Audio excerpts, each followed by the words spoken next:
ओम शांति। 22 जनवरी 2025 की साकार मुरली। बाबा कहते मीठे बच्चे, ये अनादि बना बनाया ड्रामा है। ये बहुत अच्छा बना हुआ है। इसके पास प्रेजेंट और फ्यूचर को तुम बच्चे अच्छी तरह जानते हो। प्रश्न, किस कशिश के आधार पर सभी आत्माएं तुम्हारे पास खींचती हुई आएंगी? उत्तर, पवित्रता और योग की कशिश के आधार पर।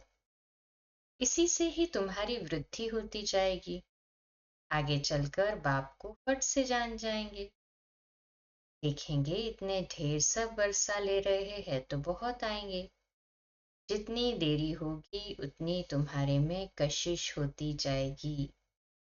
ओम शांति। रूहानी बच्चों को ये तो मालूम है कि हम आत्माएं परम धाम से आती है। में है ना ये? कहे हाँ जी बाबा। जब सभी आत्माएं आकर के पूरी होती है, बाकी थोड़े रहते हैं, तब बाप आते हैं। परम धाम में जब थोड़ा स्टॉक होता है आत्माओं का, तब बाबा आते हैं। अभी तुम बच्चों को कोई को भी समझाना बहुत सहज है। दूर देश का रहने वाला सबसे पिछाड़ी में आते हैं, बाकी थोड़े रहते हैं। अभी तक भी वृद्धि होती रहती है ना, ये भी जानते हो। बाप को कोई भी जानते नहीं है, फिर रचना के आदि मध्य अंत को कैसे जानेंगे? ये बेहद का ड्रामा है ना। तो ड्रामा के एक्टर्स को मालूम होना चाहिए, जैसे हद के एक्टर्स को भी मालूम होता है फलाने फलाने को ये पार्ट मिला हुआ है। जो चीज पास्ट हो जाती है उनका ही फिर छोटा ड्रामा बनाते हैं। फ्यूचर का तो बना न सके। पास्ट जो हुआ है उसे लेकर और कुछ कहानियां भी बनाकर ड्रामा तैयार करते हैं, वही सबको दिखाते हैं। फ्यूचर को तो जानते ही नहीं। अभी तुम समझते हो बाप आया है, स्थापना हो रही है, हम वर्षा पा रहे हैं। जो आते रहते हैं उनको हम रास्ता बताते हैं देवी देवता पद पाने। ये देवताएं इतना ऊंच कैसे बने, ये भी किसको पता नहीं है। वास्तव में आदि सनातन तो देवी देवता धर्म ही है। अपने धर्म को भूल जाते हैं तो कह देते हैं हमारे लिए तो सब धर्म एक ही। अब तुम बच्चे जानते हो बाबा हमको पढ़ा रहे हैं। बाबा के डायरेक्शन से ही चित्र आदि बनाए जाते हैं। बाबा दिव्य दृष्टि से चित्र बनवाते थे, कोई तो फिर अपनी बुद्धि से भी बनाते हैं। बच्चों को ये भी समझाया है कि जरूर लिखो, पाठधारी एक्टर्स तो है, परंतु क्रिएटर डायरेक्टर आदि को कोई नहीं जानते। बाप अब नए धर्म की स्थापना कर रहे हैं, पुराने से नई दुनिया बनती है। ये भी बुद्धि में रहना चाहिए। पुरानी दुनिया में ही बाप आकर के तुमको ब्राह्मण बनाते हैं, ब्राह्मण ही फिर देवता बनेंगे। युक्ति देखो कैसी अच्छी है। कल ये है अनादि बना बनाया ड्रामा, परंतु बना हुआ बहुत अच्छा है। बाप कहते हैं तुमको गुह्य गुह्य बातें नित्य सुनाता रहता हूँ। जब विनाश शुरू होगा तो तुम बच्चों को पास्ट की सारी हिस्ट्री मालूम होगी। फिर सत्युग में जाएंगे तो पास्ट की हिस्ट्री कुछ भी याद नहीं रहेगी। प्रैक्टिकल एक्ट करते रहते हो। पास्ट का किसको सुनाएंगे? ये लक्ष्मी नारायण पास्ट को बिल्कुल जानते नहीं। तुम्हारी बुद्धि में तो पास्ट प्रेजेंट फ्यूचर सब है। कैसे विनाश होगा, कैसे राजाई होगी, कैसे महल बनाएंगे? बनेंगे तो जरूर ना। स्वर्ग की सीन सिनरिया ही अलग है। जैसे जैसे पार्ट बजाते रहेंगे मालूम पड़ता जाएगा। इसको कहा जाता है खूने नाहक खेल। नाहक नुकसान होता रहता है ना।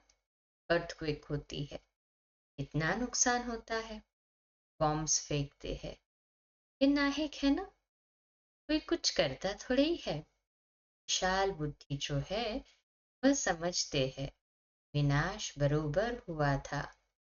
जरूर मारा मारी हुई थी। ऐसा खेल भी बनाते हैं। ये तो समझ भी सकते हैं, कोई समय किसकी बुद्धि में टच होता है। तुम तो प्रैक्टिकल में हो। तुम उस राजधानी के मालिक भी बनते हो। तुम जानते हो, अभी उस नई दुनिया में चलना जरूर है। ब्राह्मण जो बनते हैं ब्रह्मा द्वारा या ब्रह्मा कुमार कुमारियों द्वारा नॉलेज लेते हैं, तो वहां आ जाते हैं। रहते तो अपने घर गृहस्थ में है ना। बहुतों को तो जान भी न सको। सेंटर्स पर कितने आते हैं। इतने सब याद थोड़ी रह सकते हैं। कितने ब्राह्मण हैं, वृद्धि होते होते अनगिनत हो जाएंगे। एक्यूरेट हिसाब निकाल नहीं सकेंगे। राजा को मालूम थोड़ी पड़ता है एक्यूरेट हमारी प्रजा कितनी है। कल आदमशुमारी आदि निकालते हैं, फिर भी फर्क पड़ जाता है।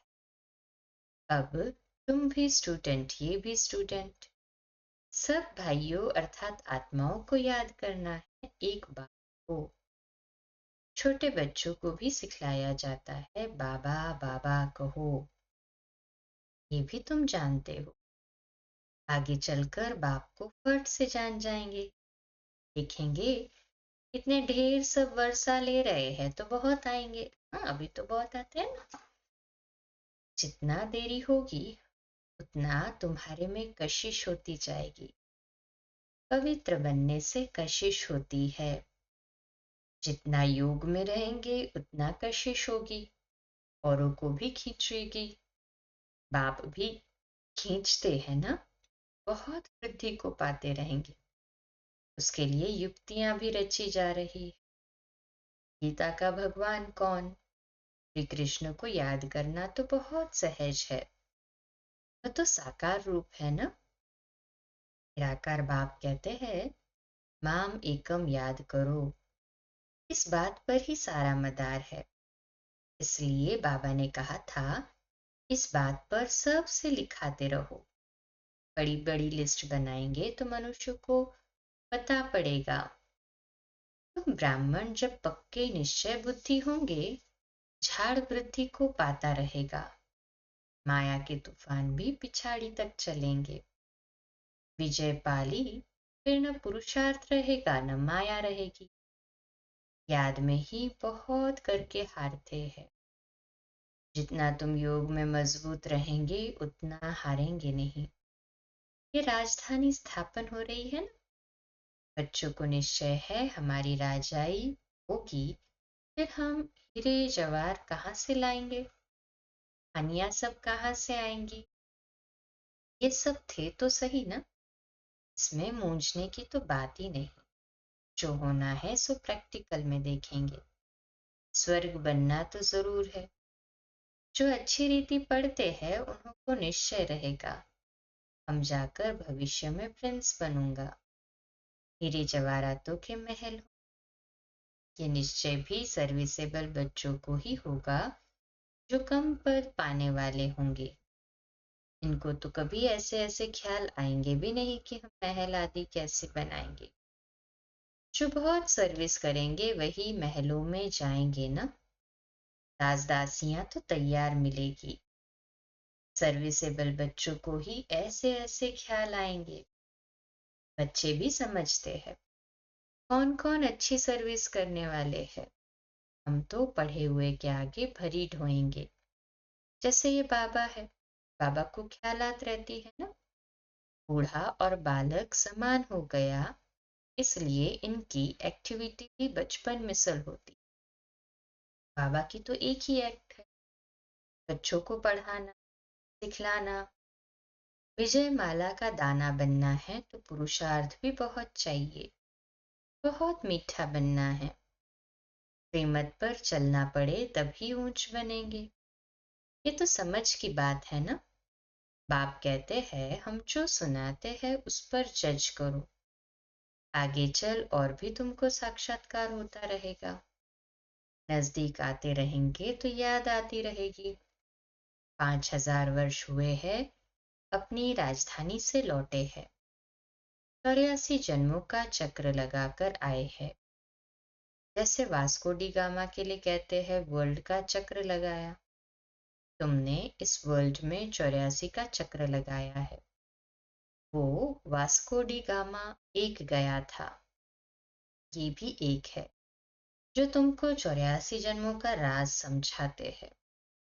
डिनाइस्टी चलती है ना, तो अपने अंदर देखना है, हमारे में कोई देह अभिमान तो नहीं है, पंख तो नहीं हो जाते हैं, कहाँ बिगड़ते तो नहीं है। तुम योग बल में होंगे, शिव बाबा को याद करते रहेंगे, तो तुमको कोई भी चमाट आदि मार नहीं सकेंगे। योग बल की ढाल है, कोई कुछ कर भी नहीं सकेंगे। अगर कोई चोट खाते हैं तो जरूर देह अभिमान, देही अभिमानी को चोट कोई मार न सके। हर भूल अपनी ही होती है। विवेक ऐसा कहता है, देही अभिमानी को कुछ भी कर नहीं सकेंगे। इसलिए कोशिश करनी है देही अभिमानी बनने की। सबको पैगाम भी देना है। वानुवाच मन मना भव, कौन सा भगवान, ये भी तुम बच्चों को समझाना है। बस इस एक ही बात में तुम्हारी विजय होनी है। सारी दुनिया में मनुष्यों की बुद्धि में श्री कृष्ण भगवानुवाच है। जब तुम समझाते हो तो कहते हैं बात तो बरोबर है, परंतु जब तुम्हारे मुआफिक समझे तब कहे बाबा जो सिखलाते हैं वह ठीक है। श्री कृष्ण थोड़े ही कहेंगे मैं ऐसा हूं, मेरे को कोई जान नहीं सकते। श्री कृष्ण को तो सब जान लेवे। ऐसे भी नहीं कि श्री कृष्ण के तन से भगवान कहते हैं, नहीं, श्री कृष्ण तो होता ही है सतयुग में। वहां कैसे भगवान आएंगे? भगवान तो आते ही है पुरुषोत्तम संगम युग पर। तो तुम बच्चे बहुतों से लिखाते जाओ।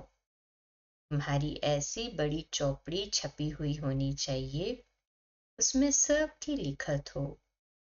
जब देखेंगे ये तो इतने सबने ऐसे लिखा है, खुद भी लिखेंगे, फिर तुम्हारे पास बहुतों की लिखत हो जाएगी। पिता का भगवान को ऊपर में लिखा हुआ हो कि ऊंच ते ऊंच बाप ही है।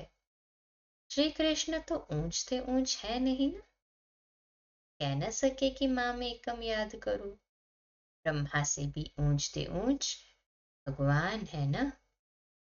मुख्य बात ही ये है जिसमें सबका देवाला निकल जाएगा।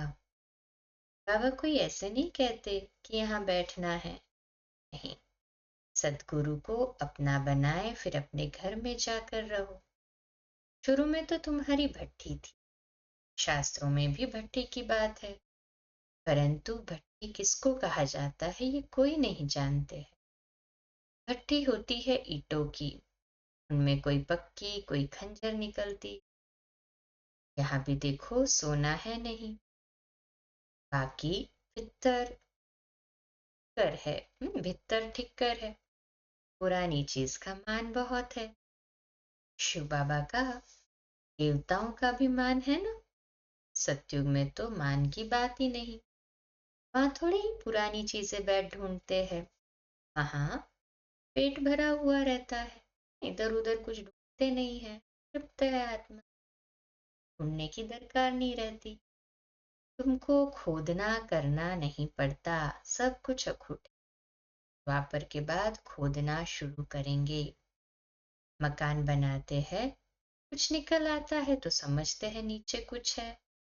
सतयुग में तुमको कोई परवाह नहीं, हाँ तो सोना ही सोना होता, ईंटें ही सोने की होती है। कल पहले जो हुआ है, जो नूंद है वही साक्षात्कार होता है। आत्माओं को बुलाया जाता है, वह भी ड्रामा में नूंद। इसमें मूंझने की तो दरकार ही नहीं। सेकंड बाय सेकंड पार्ट बजता है फिर गुम हो जाता है। ये पढ़ाई है।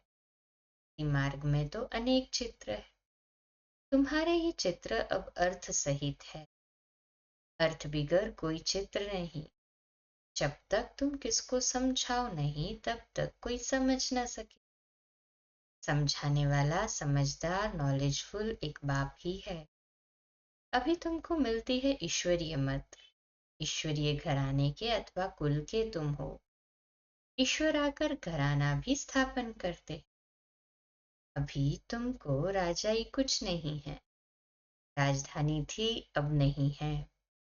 देवी देवताओं का धर्म भी जरूर है। सूर्यवंशी चंद्रवंशी राजाई है ना। गीता से ब्राह्मण कुल का भी बनता है। सूर्यवंशी चंद्रवंशी कुल भी बनता है। बाकी और कोई तो हो न सके। शार्थ की प्रारब्ध तो यही दो है, सूर्यवंशी और चंद्रवंशी कुल। तुम बच्चे सृष्टि के आदि मध्य अंत को जान गए हो न? है हाजी बाबा। आगे तो समझते थे बड़ी प्रलय होती है। पीछे दिखाते हैं। सागर में पीपल के पत्ते पर श्री कृष्ण आते हैं। पहला नंबर तो श्री कृष्ण ही आते हैं ना।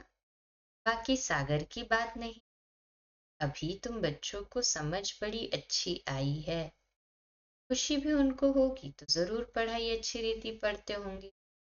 जो अच्छी रीति पढ़ते हैं वही पास विथ ऑनर होते हैं। अगर कोई से दिल लगी हुई होगी तो पढ़ाई के समय भी वह याद आता रहेगा। बुद्धि वहां चली जाएगी। इसलिए पढ़ाई हमेशा ब्रह्मचर्य में होती है। यहाँ तुम बच्चों को समझाया जाता है। एक बाप के सिवाय और कहाँ भी बुद्धि नहीं जानी चाहिए। परंतु जानते हैं बहुतों को पुरानी दुनिया याद आ जाती है। फिर यहाँ बैठे भी सुनते ही नहीं। मार्ग में भी ऐसे होते हैं। सत्संग में बैठे भी बुद्धि कहाँ कहाँ भागती रहेगी। ये तो बहुत बड़ा जबरदस्त इम्तिहान है ना। कोई तो जैसे बैठे हुए भी सुनते नहीं है। कई बच्चों को तो खुशी होती है। सामने खुशी में झूलते रहेंगे। बुद्धि बाप के साथ होगी तो फिर अंतमति सुगति हो जाएगी। इसके लिए बहुत अच्छा पुरुषार्थ करना है। यहाँ तो तुमको बहुत धन मिलता है। अच्छा, मीठे मीठे सिकिलदे बच्चों प्रति माता पिता बाप दादा का याद प्यार और गुड मॉर्निंग। रूहानी बाप की रूहानी बच्चों को नमस्ते। हम रूहानी बच्चों की रूहानी माता पिता बाप दादा को याद प्यार गुड मॉर्निंग और नमस्ते। वाह बाबा वाह, शुक्रिया बाबा शुक्रिया। धारणा के लिए मुख्य सार है। पहली पॉइंट, विजय माला का दाना बनने के लिए बहुत अच्छा पुरुषार्थ करना है। बहुत मीठा बनना है। श्रीमत पर चलना है। दूसरी पॉइंट, योग ही सेफ्टी के लिए ढाल है, इसलिए योग बल जमा करना है। यही अभिमानी बनने की पूरी कोशिश करनी है। आज का मीठा वरदान है, विशेष शब्द की स्मृति द्वारा संपूर्णता की मंजिल को प्राप्त करने वाले स्वपरिवर्तक भव। आज का स्वमान, मैं स्वपरिवर्तक आत्मा हूँ। मैं स्वपरिवर्तक आत्मा हूँ। विश्लेषण, सदा यही स्मृति में रहे कि हम विशेष आत्मा हैं, विशेष कार्य के निमित्त है और विशेषता दिखाने वाले हैं। ये विशेष शब्द विशेष याद रखो। बोलना भी विशेष, देखना भी विशेष, करना भी विशेष, सोचना भी विशेष। हर बात में ये विशेष शब्द लाने से सहज स्वपरिवर्तक सो विश्व परिवर्तक बन जाएंगे और जो संपूर्णता को प्राप्त करने का लक्ष्य है उस मंजिल को भी सहज ही प्राप्त कर लेंगे। स्लोगन है, विघ्नों से घबराने के बजाय पेपर समझकर उन्हें पार करो। अपनी शक्तिशाली मनसा द्वारा सकाश देने की सेवा का आज का अव्यक्त इशारा है, मनसा की क्वालिटी को बढ़ाओ तो क्वालिटी वाली आत्माएं समीप आएंगी। इसमें डबल सेवा है, स्व की भी और दूसरों की भी। स्व के लिए अलग मेहनत नहीं करनी पड़ेगी। प्रालब्ध प्राप्त है, ऐसी स्थिति अनुभव होगी। इस समय की श्रेष्ठ प्रालब्ध है, सदा स्वयं सर्व प्राप्तियों से संपन्न रहना और सबको संपन्न बनाना। अच्छा, कम बोलो, धीरे बोलो, मीठा बोलो, सत्य बोलो, सोच समझकर बोलो। निमित्त भाव, निर्माण भाव, निर्मल वाणी। आज का नया दिन आप सभी को मुबारक हो, मुबारक हो, मुबारक हो। शुभ दिवस। ओम शांति।